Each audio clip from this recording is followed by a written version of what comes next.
Sunday, Super Soul Sunday. I am so delighted, happy.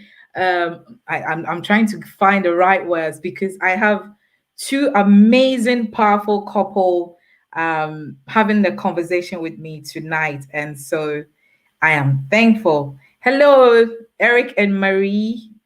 Hello, Nana. Hello, Nana. How are you? We are blessed, and you? I'm glad. I'm glad you're on. Happy Sunday to you. And I call Marie Nanahima. I'm loving your hair gear today. Which part of Ghana are you? Is this kind of hairstyle from? You know what? I just thought, it's Africa. Let's just say Africa. That's So, it. you know, the leopard, the whole leopard skin idea is attributed to South Africa and the whole safari and everything. So it's a combination of, it's the Africanness. Let's just put it that way. The Africanness. Fantastic. Right. I am thankful that you two have made time to join me. And I don't know who doesn't know Eric and Marie at this moment in time, because you are all over the world, all over Ghana, the States, Europe, everywhere. And so thank you for joining me tonight. But I want you, first of all, they say ladies first, but I'll do the honor of letting the man introduce himself. Eric, tell the world who you are, please. I like the way you've actually flipped it around, because I normally default to Marie just to give me some time to think. But no, I like that. So my name is Eric Amoakwa-Boadu. I'm an engineer by profession, and I'm an artist by birth, actually. So I would say more of an artist than an engineer, because an engineer is my profession, but by birth, my given talents are the artist. We are personal development coaches and marriage coaches as well. So that's what Marie and I do. And we speak into the lives of many. We've been doing that for the past, let's say, 5 years, I think, and still counting. We've got 3 beautiful girls and have been married for the past, is it 22 and counting? 22 years, that's right. Great. So that is me in a nutshell. 22 and counting. And congrats on your anniversary. You just celebrated 22 years, so congratulations. So Marie, I know you. When I listen to your videos, so somebody will say they know you, but they don't know you. So please help us tell the world who you are. Right. Who am I? Right. Marie Amoakwa-Boadu, mother of 3. I'm a primary educator here in the UK.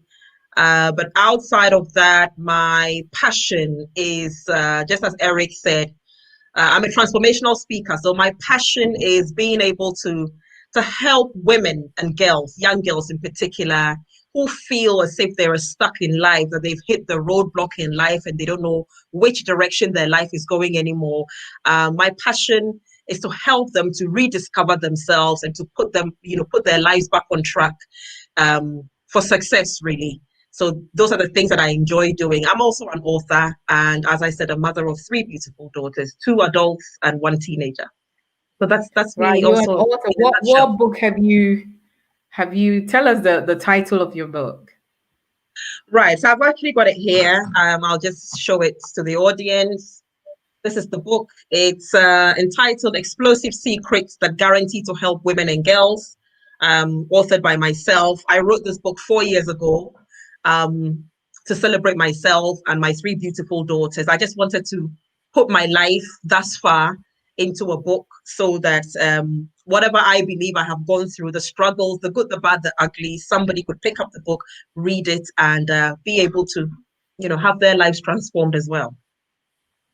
Fantastic. I always say that the two of you, your household is multi-talented. Recently, we see that Eric is hosting a show regards to artists, and it's called African Art Talks with Eric. And Eric, well done to you on that. Thank you. Marie is also championing women around the world with her organization. Marie, tell us the name of your organization again. Right. So the organization is Ghana Diaspora Women. It was birthed last year, June of last year, so we're barely 1 year into it.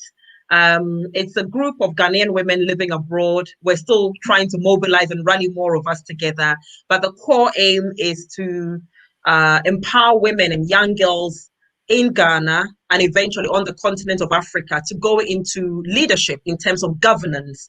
Because oftentimes, yes, we do find women in leadership on the continent, not that many, so we're trying to raise more. But oftentimes when we see them in leadership on the continent, it's mostly within organizations or institutions. We don't often see them in governance or in politics. So we were sort of urged by our president, the current president of Ghana, President Akufo-Addo, to do more as Ghanaian women. And I thought, why don't we create a platform for those of us in the diaspora to rally together and see how best we can champion that? So what really motivated you? You said because of what our current president said, but then have you always loved politics? I would say yes. I've always loved politics. Reason being, I'm only just discovering that it is an inherent nature, because I was born into a family of politicians and activists from my mother's side. And then from my father's side, he himself, somewhere along the line, became a politician for close to about 16 years. So I think it's always been in me. I'm only just discovering that side. For me, at the moment, I wouldn't really say, even though I speak on political issues, I wouldn't really call myself a politician or anything. I'm more of the activist. I want to see reforms in Africa. I want to see change in Africa, obviously starting from my home country, which is Ghana. So I am one of those women who is not afraid to be vocal on issues. And in speaking up on issues, sometimes you have to rub shoulders with the politicians and call them out, etc., etc.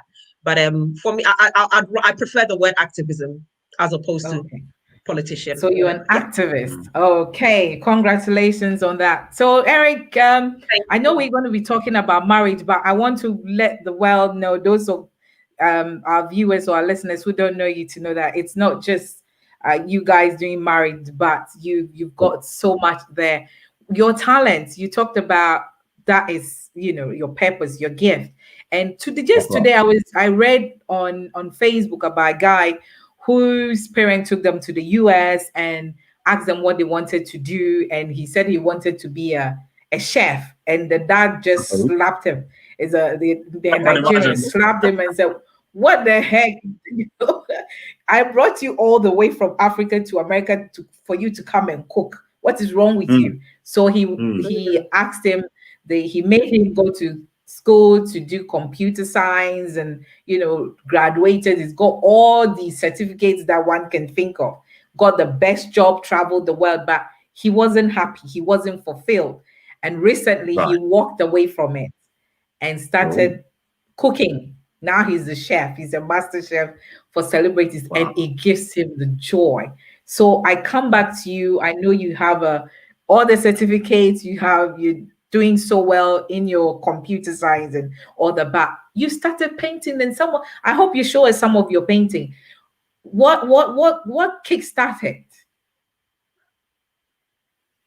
Right. So as I said earlier on, I've always been someone who's been artistically inclined, and have been doing that from the age of, let's say, 6, as far as I can remember. But when you first come to this country, and I did that about, let's say, 97. Now, being busy in London actually disrupts your whole creative pattern, because you are here for the pound, isn't it? You start to just chase the pound, the Queen's menial jobs, and get it. That's right. So that took me aback a little while. But in 2011, I decided to, why not, when in my personal development journey, I got to know that now is the time for you to live now. You don't have to delay your talent till you've got the money in the world before you actually live your purpose. So I told myself, I'm going back to this art talent that I've got, and I'm going to live my purpose through it, and also bring people alongside me when I have actually made it in the art market. So that's what I've been doing all this while. And what I do on my show is interview African artists across the continent to showcase what African art is, and also to tell the African story through all our paintings and our creative endeavors. So that's what I do. Fantastic. Well done on you. And I see that it's rubbing on the kids, and they're also doing their bits and bobs. So I think next time I get the whole family together and see where it's coming from, whether it's from the dad's side or from the mom side. And earlier on, before we came live, I know when I was asking you, Her Royal Majesty was like, okay, so we all do that. You ask, okay, which side did the kids, get these talent from? And we all know where they are coming from anyway. So we carried them for 9 months, isn't it, Marie? So definitely. No argument on that. No argument, no argument. So you two are also transformational coaches, and you have your academy that you help people, with their mindsets, which we'll come to that. But let's talk about marriage. You see, I wore this t-shirt for the two of you. Look, Ellie. So it's my I favorite know you subject, love by the each way. other so much. Tell me where you two met and what you saw in each other that you thought she is the one, he is the one. No, when it comes to storytelling, I think Marie says it best than I do. So what I'll do is I'll say ladies first. Go for it, Marie. Right. So where did we meet? Are you sure you really want to hear all that? I do. Right. So we met over here in London in 97, September of 97. I had just arrived in the UK. My mom was here. She was working in a factory in Mitcham. And it turns out that when I was coming, she had already spoken to her boss to give me a job when I come, because I had just, graduated from sixth form. I had just finished sixth form the year before, 2 years before then, and I'd been here 2 consecutive times. So this was my 3rd time visiting the UK, and this time she wanted me to work. So I got into this institution. It was a factory for an interview. They had asked me to come for an interview. Went there for the interview, and just as we walked in, because my mother was one of those, she likes to arrive at work early. So we went to the canteen. I followed her to the canteen. There was a young man sitting there minding his business, and she went straight and sat next to him. She went for a coffee from the vending machine, went and sat next to this man, left me by myself somewhere else, and just started chatting away with him. So then after about 10, 15 minutes, it was time for her to go and start work. And as she was leaving, she just said, both of you should talk, because it was just the 2 of us left in the canteen. The 2 of you should talk, just like that. And I'm thinking to myself, well, I'm not going to talk to him. He's a stranger. I don't know him. Why must I start talking to somebody I don't know? Women of little faith. You see, the mom saw something. So we both sat in our corner until they came and called us for the interview. It was a group interview, so they called us in together. There was another gentleman interviewed us. Fortunately, we were both given the job. Lo and behold, they chucked us into one department. So by this time, I had no choice than to start talking. Anyway, we had I want to know. Tell us more. That's right. So we started talking. Obviously, we were developing a friendship because we both were students who had come from Ghana. He had arrived in July or so of the same year. I had arrived in August.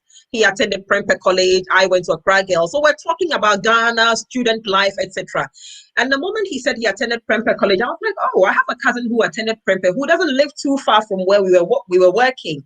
I mentioned my cousin's name, and it turns out that was his mate right from what we would say Form 1 or Year 7, all through to 6th form. Wow. In the same classroom, actually. In the same, yeah. So that sort of developed an interest for us to become, to even talk more and become more of friends. We built a friendship right there and then. And one day we're talking, and obviously he's telling me where he had stayed in Accra. He was born here. Him and his older brother take him back to Ghana, where they had lived, etc., etc. His father's job. Anyway, by this time, my mother had noticed that the 2 of us were becoming inseparable. The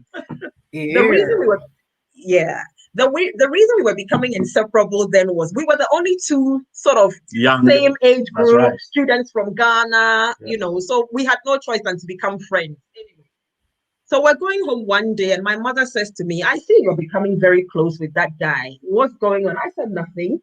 What's his name? I mentioned Eric's name. And as soon as she heard the last name, she was like, That name rings a bell. Your dad studied law here in the UK with a friend who bears the same name. So ask him whether his father is a judge, whether he stayed at such and such. And I said, yes, he's already told me that his father is a judge, a high court judge. He stayed here and everywhere my mother was mentioning. Long story short, she says, okay, ask him. By this time, mobile phones were around. So she said, call him and ask him if he can bring a photo of his parents to work the next day for me to see. So I mentioned that to Eric. He did. The next day, my mother looks at the photo and she's like, I know your parents very well. We're very good friends. We used to be very good friends here in the UK. Back in the 70s. This is our mother. This is our mother. Yeah. And in fact, there's a photo here. We will share it with you. The photo is the day our dads were called to the bar. There were 3 couples in the photo, or 4 of them, with Lord Denning in the middle. And Eric's mom was actually 4 months pregnant with him in that photo. I'm going to share that photo to you. Oh, oh wow. This is amazing. Oh, wow. Thank you for sharing. Look at you, Eric, in the belly. Oh, yeah. All right. So that's Yes. There's that right there. In the glasses. And right next fantastic. Right, so where's the pen? That's my mom. And fantastic. Right there. Wow. So that's when they were called to the bar, and I was 4 months in there. Yes. Wow. But funny enough, our paths never crossed in Ghana. Never ever crossed. And I think apparently when they got to Ghana, they lost. ordained from above. That's right. When they got to Ghana, they lost contact with each other. So Marie's dad and my dad lost contact, and therefore for 25 years they'd not met before. Yeah. Wow. This is one of the rare stories we ever hear. But then you all now you're together. But Marie, when you were in Ghana, I bet you had somebody that you thought, oh, when I go back, I'm going to go marry, or you didn't have anybody. I did. In fact, the day I was leaving Ghana, it was my boyfriend, then partner, whatever we call it. He actually saw me to the airport. He came to the house. My father saw me to the gates because my mom was here. Remember, I said that. So he and his friend came with me to the airport and everything. He was an engineer, funny enough. So I think I was destined to marry an engineer because he was studying engineering back then as well at the University of Science and Technology in Kumasi. So then I came over, but before I left Ghana, something was just not sitting right with me in that relationship anyway. And I had even told my dad about it. I just wasn't feeling, it just wasn't sitting well. So then I left and I came. And when I met Eric, and obviously things started getting serious, I had to pick up the phone one day and tell him that, you know what, we just have to call it off, really. That didn't go down well. But eventually it worked out for both of us. He's also happily married with his own family now. So fantastic. Eric, what about you? Was there somebody? Same here. I had someone. And yes, when I met Marie, I had to do the honors as well and write a letter. Back in the days, yes, you write a letter back home, and wrote her a letter, and that was it, really. I mean, the lesson here is that life is meant to happen, isn't it? What God has ordained has to happen, regardless. Yes, regardless. So would you say, so it wasn't love at first sight, it was like, it was destined to be, because it's so the story, we should do a love movie on this one day. I'll be the director. I think I'll say it's friendship at first sight, basically, because our friendship was so strong back in the days that you couldn't see Marie without seeing me within the course of that day at work. I mean, we spent lunchtime together, everything. And then after work, we kept talking on the phone. We call each other and talk till, I can't even remember what we were talking about. 3 a.m., 4 a.m.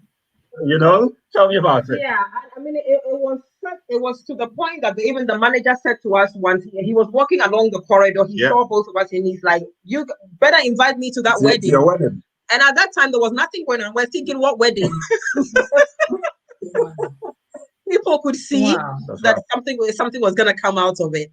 Yeah. That is beautiful. And you have been stronger and stronger in 22 years, still going. today we are in a world, we are in a social media world that we Yeah. don't get to hear a lot of stories like this. When Yeah. you got married, how was your first year like? I want to know the first, let's say the first 3 years, because that is when you know whether you are going with this person or not. The first Eric. 3 years. Do you remember? Yes, I do. It was Okay. challenging. It was quite challenging because we were quite young. We got married when I was about 24 years, and Marie was about 23. Yeah.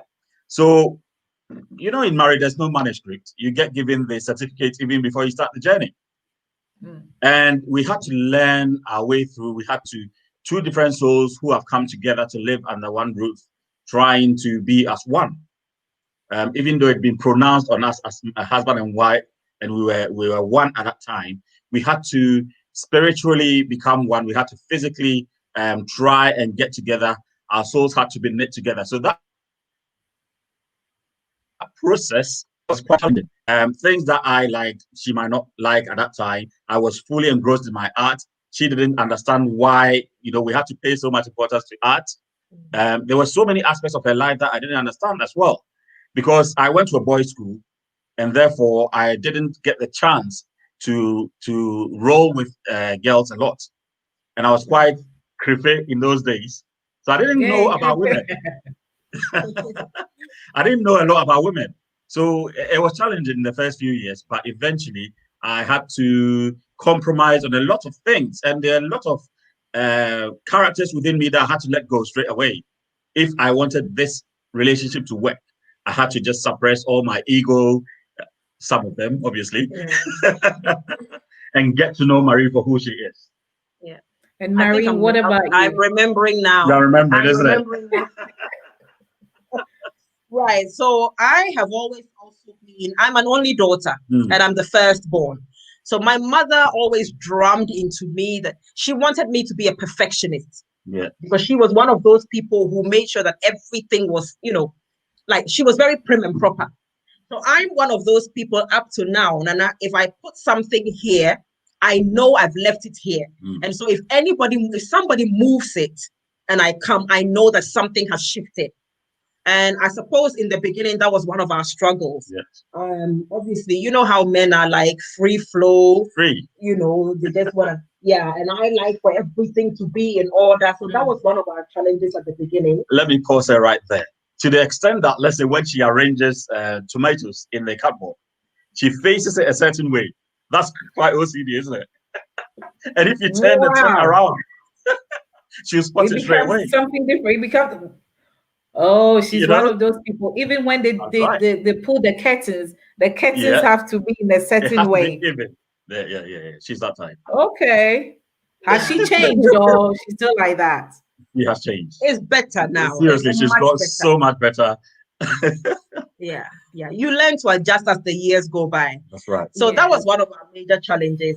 I wouldn't say major. Minor challenge. Major challenge was I was 3 months pregnant when we were getting married. Bear in mind, we had done our registry here in London the year before. That's right. So 4 months after we met at this whole factory story, we actually did the registry, which was January of 98. So we met in 97. Yeah. Met in 97. We did the registry in 98. So as far as we were concerned, we were married then, because we have the British marriage certificate. And then we went to Ghana the following year for the white wedding. So when we were doing the white wedding, I was already 3 months pregnant. Coming back from Ghana after the wedding, we both didn't have jobs to return to, because we had to leave our jobs to go. Back then they used to give you they'll give you a 3 months contract, a 6 months contract. It was mostly 3 months then. So we had to leave and go. And so we came back to no jobs. And now you can imagine not having enough savings. Now you're married. You've told your parents that you're old enough to get married. So you really cannot go calling daddy to send you money as well.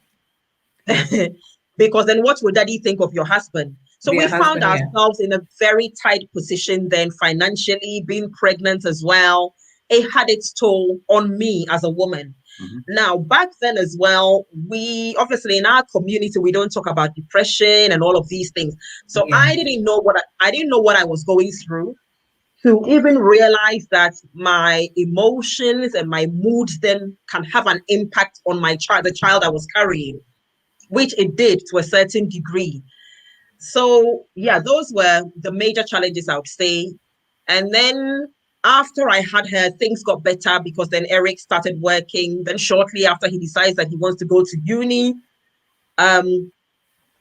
Fortunately or unfortunately, but I'll say fortunately because we love our kids. Because you're enjoying it now. Yeah.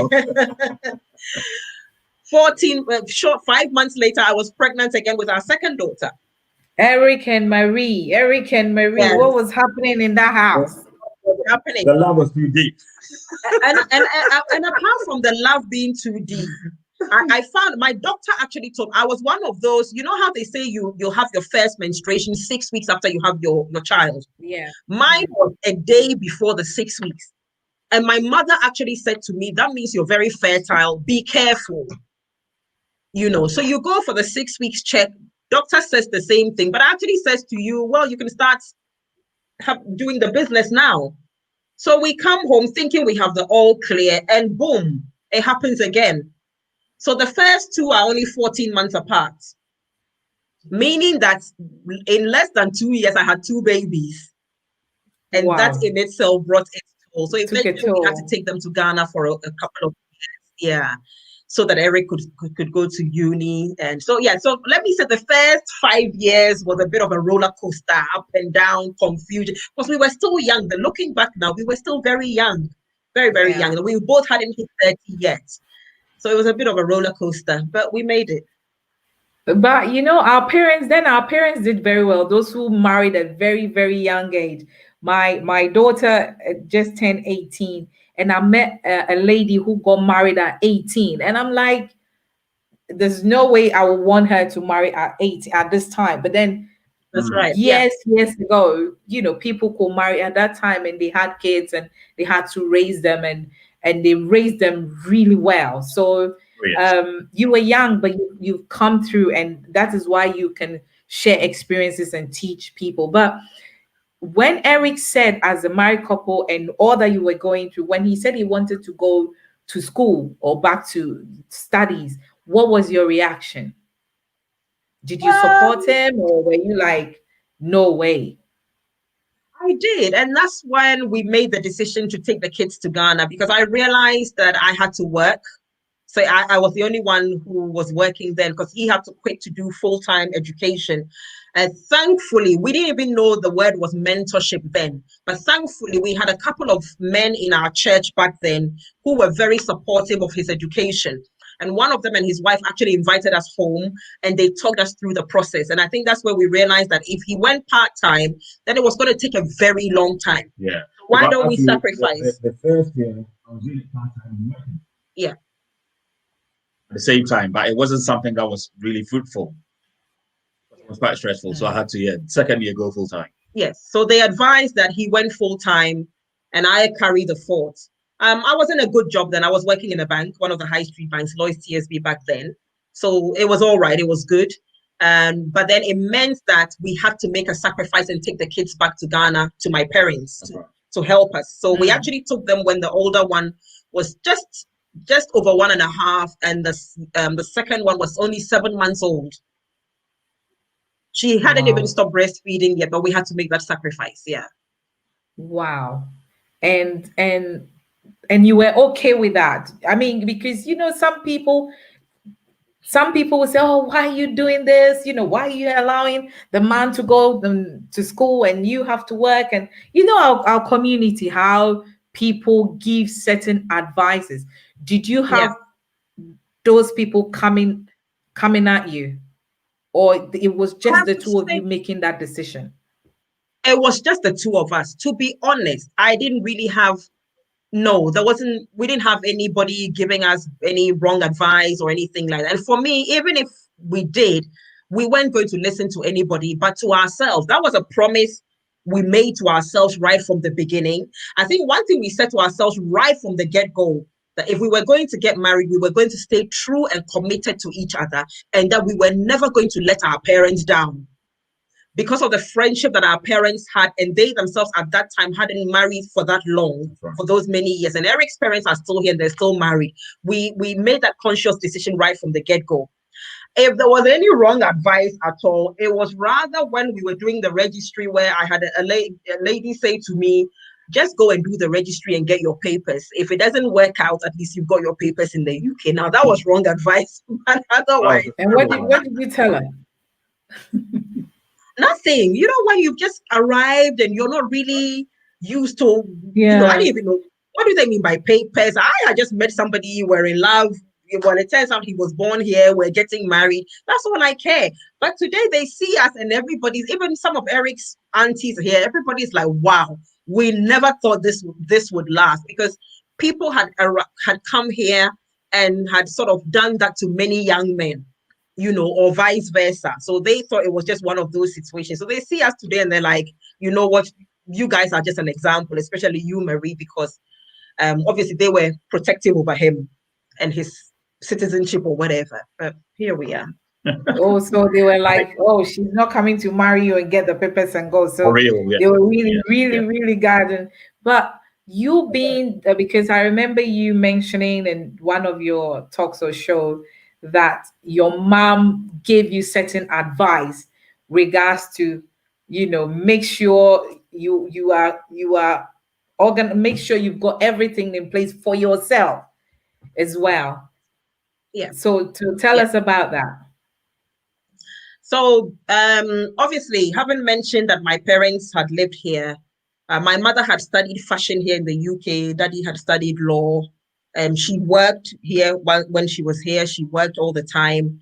And then they moved back to Ghana. She starts having us. And Daddy says, because there's three of us, myself and my two brothers. And then Daddy says to her, stop working and look after the kids. So that's what she did. Now, for me, looking back at my mother's life now, I realized that it put an end to her dreams and what she was about for her own self. Up until I turned around about 16, I didn't know. But from the age of 15, 16-ish was when I started realizing and noticing that she had sacrificed so much for us. And that had kind of changed who she was, because she would talk about it every now and then. And I remember back then, you know, when she was coming, they used to come with these huge, massive boxes. They call them sealed trunks. And she had her own, you know, like zippers, buttons, labels for clothes with her company name on and everything. We used to play with some of them, bundles and bundles and bundles of different types of fabric and all that. So it was a case of, I think her dreams had to come to an end, and she wasn't really able to pick herself back up. So it was something she drummed in me, because I think she thought that she had made a mistake by not really pursuing her own dreams after we grew up to a certain point. So she really drummed it in me that I must make sure that I do not allow any man in the name of love or marriage or whatever tell me ever to put my dreams on hold, that I must always work and have my own. And well, that's how I'm raising my daughters too, good or bad, because I believe in it. I believe that every woman should have something going for themselves. Even if you're married to a billionaire, still have something going for yourself, really. So those are lessons from mommy. Would you say, Eric, would you say that, or would we say that it is very important that as a man, you support your wife's dream and vice versa? I would say 100%, because I believe that God gave every single human being a purpose when he was putting us on earth. So I don't see why one's purpose should be put on hold for the betterment of the other. Man, woman, we are all coming to this earth with a purpose. Now, when we get married, we should strengthen each other to live our purpose even to the fullest. So the timing might be different. Let's say Marie decides to support me when I'm going to school. But I should also know that when I'm done with my schooling, there's also a purpose that she has to fulfill. So I should also be supporting her 100% with that purpose. So that's why when you see Marie doing, let's say, Ghana Diaspora Women, I'm in it. When she's doing activism, I'm behind her. I'm giving her every support that I can, because I know that both of us have to individually fulfill our purpose on earth, because we'll be accountable when we're called back.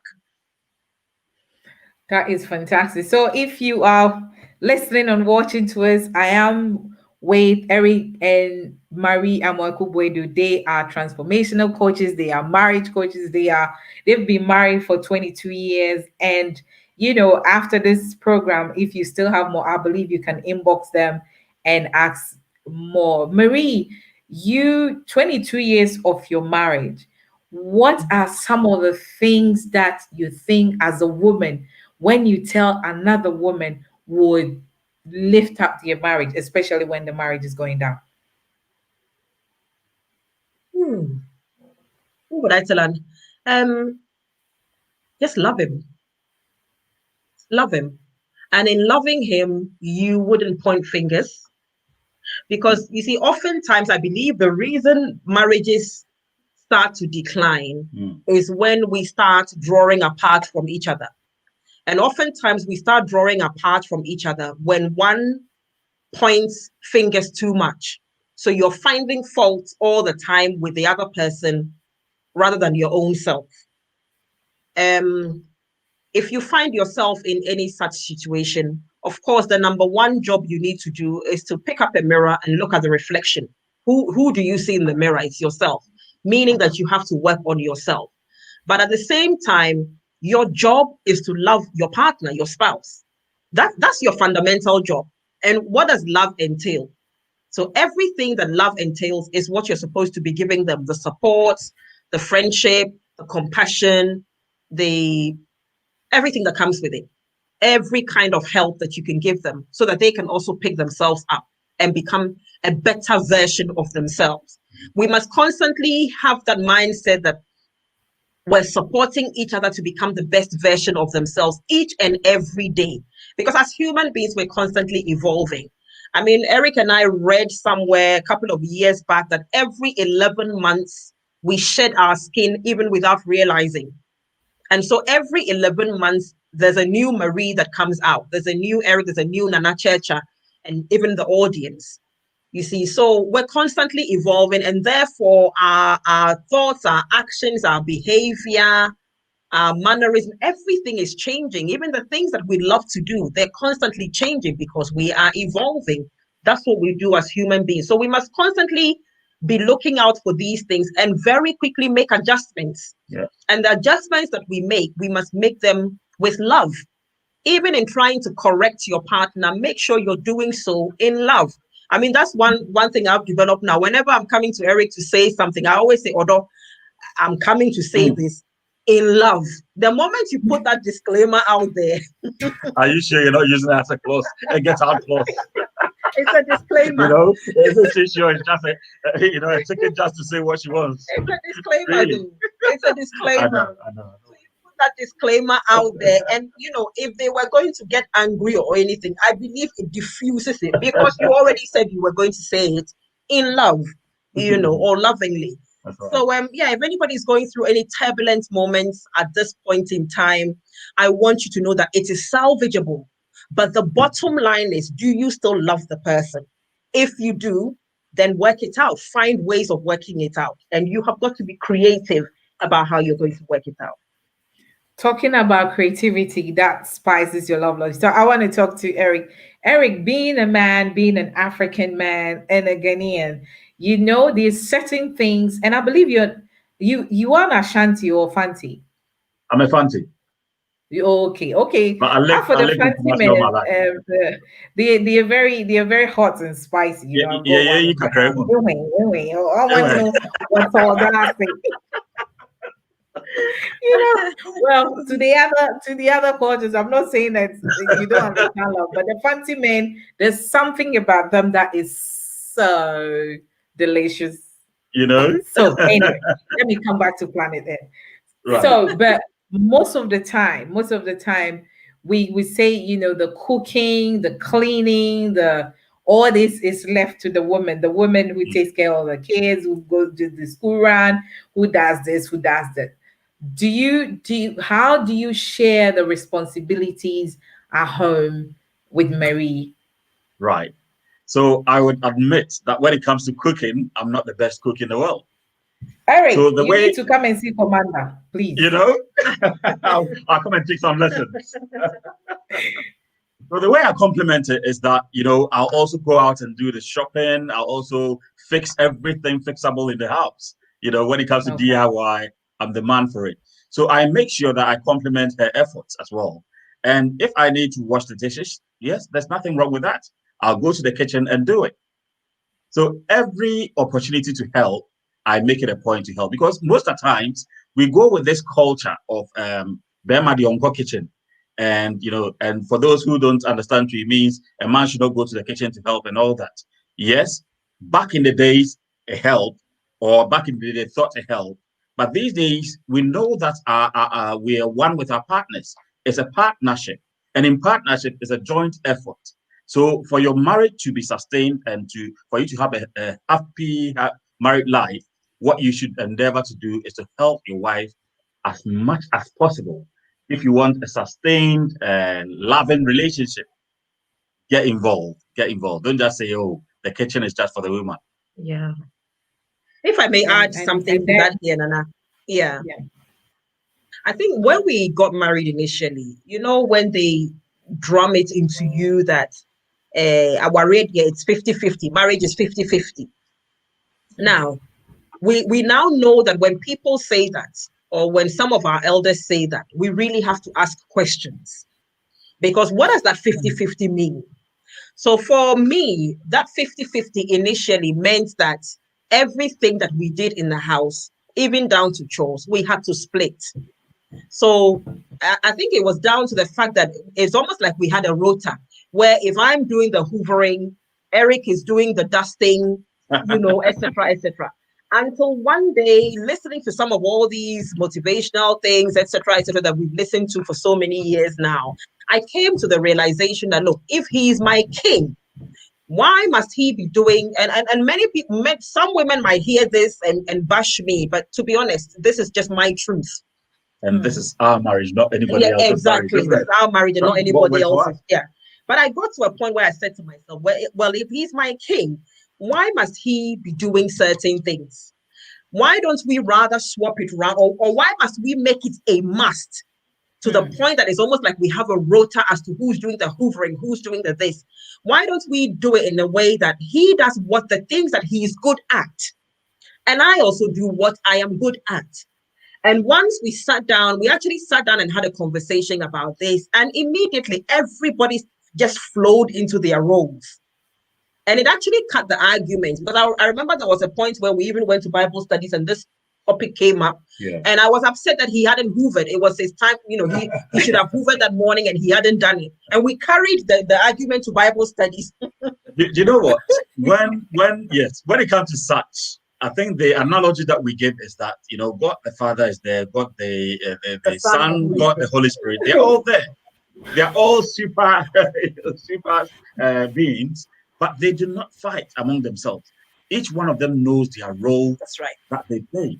So same relates to marriage. You've got the father, you've got the mother, you've got the children. There should not be power struggle within the house. Each one of us plays a role, and it makes the family unit stand as a result. Yeah. So if we get that in our mindset, that we are not here to fight against each other, we are here to do our best in the roles that God has placed us in, then everything is quite smooth. Yeah. That's fantastic. That's fantastic. We started practicing that. Yeah, if I may just finish. We started practicing that, and it really helped. It worked for us. Even till today, sometimes we'll finish having dinner, and depending on who is getting up first, they collect the plates and everything else. If it's him, if he wants to go to the kitchen first to maybe wash his hands or whatever, he picks up everything and he'll go. By the time I get there, he's done the dishes. If it's me, and you see, it flows naturally. Rather than it's your job as a woman to be doing the dishes, so go and do. Now we don't do that, and that stopped many years ago. So I suppose everybody has to find their own dynamics, really.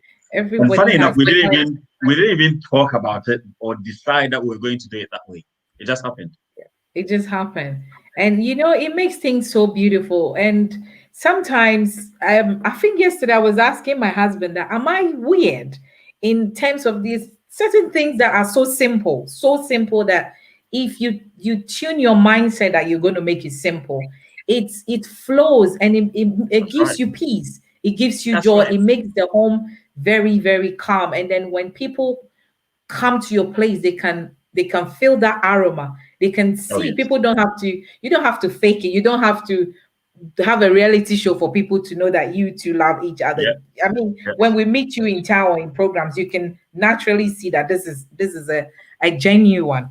Anyway, That's right. so I see you guys traveling the world, taking time off and spicing your love life. We live in a world that we all working to go and build something back home. How Hmm. do you two make time to spice up your love life? And I want you to share some of the in-depth spicing, Oh. and Oh. because we want to spice ours, those who are Nana, you want to hear listening. everything? Are you I sure you can want to see hear you two everything? love traveling. Who loves traveling the most? Both, both, but I instigate it more. In fact, we You know both what? do. Okay. We both do, but I let her plan it because the planning aspect Okay. of it adds the whole joy of getting together to go somewhere. So I let her actually choose the destination, do all the planning, and then we go. Yeah. So have you made it like every year we would go with the kids like once, and then the two of us will go on our own? How do you plan it? Tell us, teach us how we can spice up, not just being at home or just going from London straight to Ghana, from Ghana straight to London, but the other parts of the world, and even here, we who live in London or wherever people are living, how they can do something with Right. your love life. So before Marie speaks, I'll chip in an advice here that before you asked us questions about traveling, you Mm. said that we've come to Abroche to get money to build Mm. homes back home. We forget that we are living our lives now. So everything we do is in the now. Now, that doesn't mean you shouldn't plan for the future, but don't defer your life now to the future because you're not guaranteed the future. Yeah. This is one thing we told ourselves, that God will bless us so much that we'll be able to enjoy our life in the now whilst we plan for the future. Oh So when it wow. comes to travel, yes, when it comes to traveling, we as a family have decided that we'll have one common holiday with the kids, certainly outside of the UK, probably not Ghana, because we've been to Ghana a few times. We'd like to look at That's where we're from. that's where we're from, isn't it? So we'd like to venture out and see what Yeah. else is out there in the world. Yeah. And that's what we do. And then the rest of the year, the two of us, we take our mini breaks as many times as we wish we want to within Europe. Yeah. Mm. You want to add to it? Yeah, I think we came to that decision a few years ago, about 4 years, 5 years ago. We made that decision. We were actually doing Bible studies, and we got to a point where, where scripture says, God says, ask of me the nations. Mm. Mm. So we literally said to God, well, give us the nations. And in giving us the nations, we want to see the nations. We want to see other creation, other things that you've created that we're not seeing here in the UK. We want to experience other cultures, see how other people live, etc., etc. And we actually put it on our vision board. That's Now, right. now you and I know that if we start going down that lane, we'll be here We'll be till here the whole tomorrow night. morning. So we actually put it on our vision board, and we literally made a long list of places we wanted to visit, cities we Yeah. wanted to go to. And lo and behold, just as God works, I mean, things started happening. The money will show up. The city will drop in your spirit where you're meant to go. You'll get good deals. Sometimes, I mean, if I tell you that as a family of five, sometimes we buy our tickets for less than £500. You You'll be won't believe amazed. it. Yes. Mm. For a family of five, but that's just what God does. So it was a decision we made. We both love traveling, and we decided that every year we'll go once with the girls. In fact, it's been twice a year we've been going with the girls. So we do summer and then we do Christmas in Spain. Now, Christmas in Spain, for example, this year will be our fourth or our fifth. It'll be our sixth. Our sixth, actually. Christmas out of the UK, if coronavirus Permits. permit. Mm. Because we made a decision again 6 years ago that Christmas in the UK, you know what it's like now. Sometimes the weather is dark and gloomy. We decided, you know what, sunny Spain. Why don't we spend that week in Spain, brightening up our life? And God made it happen, you know. And like I said, sometimes we buy the tickets next to nothing. Family of 5. And I'll say, to be able to do that, we buy our tickets quite early in the year. For those that you plan ahead. I was the ones to do that, Early in the year. So let's say by March we've got our tickets for December. Yeah. And when you do that, you get it cheap. Yes, and obviously there are tricks to the trade as well. So if you know the tricks to the trade, which you can search online, what are the best times to buy? Sometimes in the middle of the night, 2 a.m. flights have dropped. On a Tuesday. You know, you can fly. To the extent that you know the day to buy tickets. Exactly. Tuesday. So we are learning. So we are learning. Yes. So at 2 a.m. tonight, I'm going to check where I want to go, and then I'm going to get my ticket. They have price drops. Yeah. And then obviously because the kids are older now, sometimes we're able to fly out of the UK first flight in the morning, as early as about maybe 5 a.m. and you come back late at night. I think last year this January we arrived around 12 midnight or so in the UK. You know, so you put all those things into consideration and it knocks the price down. But again, it's down to planning. We're at a point now, Nana, believe it or not, where the girls, they're adults now. They don't always want to follow mommy and daddy anywhere. So it's just down to the two of us. Now, the younger one, who's only a teenager, she thinks she's 20 years as well. Her life now is according to her sisters. So if sisters are going, she's going. Sisters are not going, she doesn't care. She doesn't want to know. Of course. So it's just the two of us. And if it's the two of us, what do you want us to do? We pack our bags and off we go. We watch the show and where are we going? It's a road trip. Road trip. And we're gone. And then the lady said, and we're gone. So that became our slogan. So when I say road trip, Marie says, and we're gone. Fantastic. Yeah.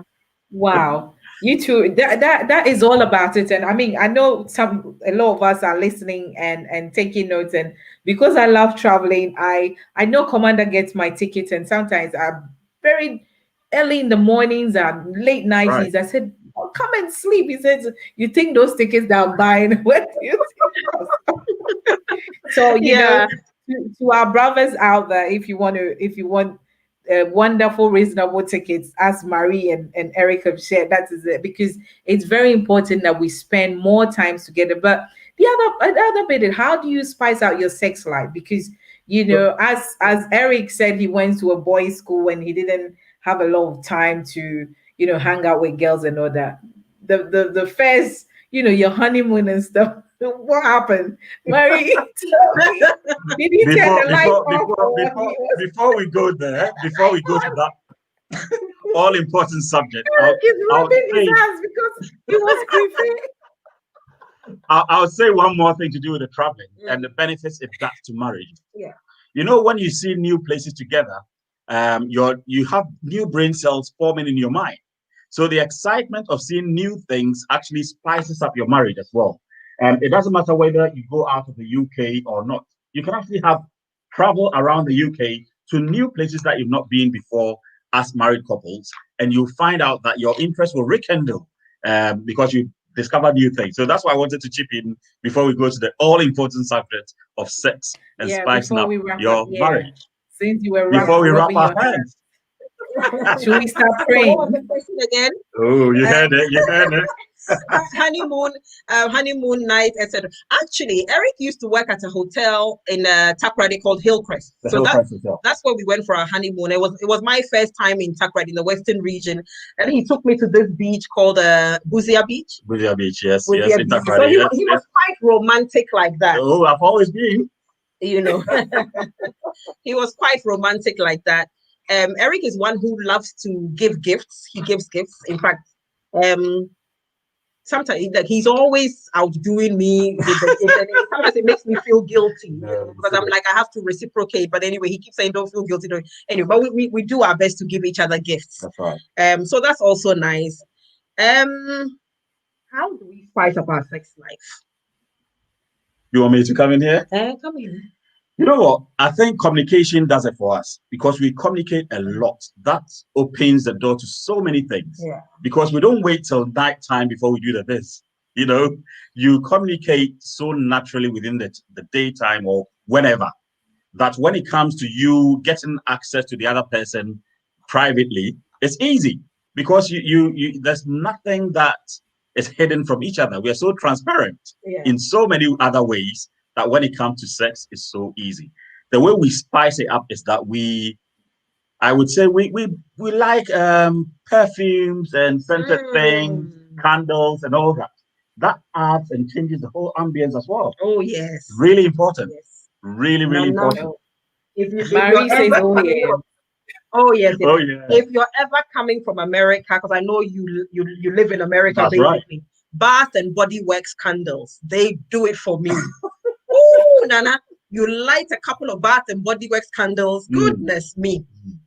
Eric is right. We love scented things. That's right. We both love scented things. So I think I said last time that we a lot of our money goes into perfumes. Oh yes. So that's one of them. Because we're always sniffing each other. You know, I'm like, oh, I know you. So we love things like that, and so we've invested in very good quality scents. You have to. Something like the oud, for example. You know, the oud that the Arabs use. Those are very long lasting. So we always looking for Arab shops. When we go to, let's say, Marbella, for instance, we go straight into the Arab shops, get the real deal. And that's what we do. And it's to the extent that we even started learning about the different notes of perfumes and the scents and what we both are attracted to. That's right. The spices and all that. Yeah. So that's one way we connect. We are very touchy-feely as well. Because of the friendship that we have, we're touchy-feely. And then also, we love to explore. So for example, when we went to Marbella, to Barcelona recently, we were walking past, we were in town, walked past a sex shop, and I said to him, so we went in there. And of course, we went in there, you explore, you have a look, buy whatever you need to buy. You smell some of the even down to the lubricants, you know, you smell some of them. We both agree on which scent we like best. We grab it. One we got recently is Pina Colada, for example, the scent. Okay. You know? Okay, good advice. Details. Oh, this has been such an informative program. I think we are having a part 2. We're going to have definitely have a part 2. Yeah. All jokes aside, you know, a lot of Christian marriages are suffering as a result of not opening up to each other. Yeah. They don't even talk about sex because, you know, they are praying before they have sex and all that. Come on. Yeah. Yeah. So we need to be open. And that has cost a lot of people their marriages, and I know, and that is what we're going to talk about in our part 2, and also your academy as well, because we have to go in depth. So your final words to couple out there, how they have to stay together and make their marriages work. Eric, you first, please. Remain friends. Even though you're married, remain friends. Let friendship be your priority as well. Yeah. And Mary? Same thing. I would say remain friends and learn that if the two of you cannot find happiness between the both of you, then don't lie to yourself that you can find happiness without, as in having too many friends around you or family around you. The two of you must always be in sync. Yeah. You know, everything must be in sync. And it boils down to the friendship. If you have friendship as the baseline of the relationship, everything else will fall in place. So. Fantastic. Thank you so much, Eric and Marie Amoakwa-Boadu, for spending time with me this evening. And Marie, show us your book again and tell us where we can find it, please. Right. So it's Explosive Secrets that Guarantee to Help Women and Girls. It's on Amazon. So anybody hops onto Amazon and types in the title, it will pop up and you can purchase a copy. Thank you so much. And if you are following me, you can also subscribe my YouTube channel, The Nana Cheche Show, and watch this program. And then we had a promo going on with A-class photos. You saw a post that I did yesterday with all the family wearing a kente outfit. You call A-class with the promo Nana class, and A-class will come bring all the attire and have a beautiful royal family photo. Thank you so much, Eric and Mary. And I know you're Welcome. coming back because we want to know all the sense. I've taken some notes, but we're going to talk Definitely, about the Nana. sense when you come. Great. Thank you so much, and have a Thank you, good Nana. darling. evening. Thank Thank you so you. much, And a Nana. Regards to the blessed one. family. God Thank bless. you. God I bless. would. Bye bye. All right. Bye bye.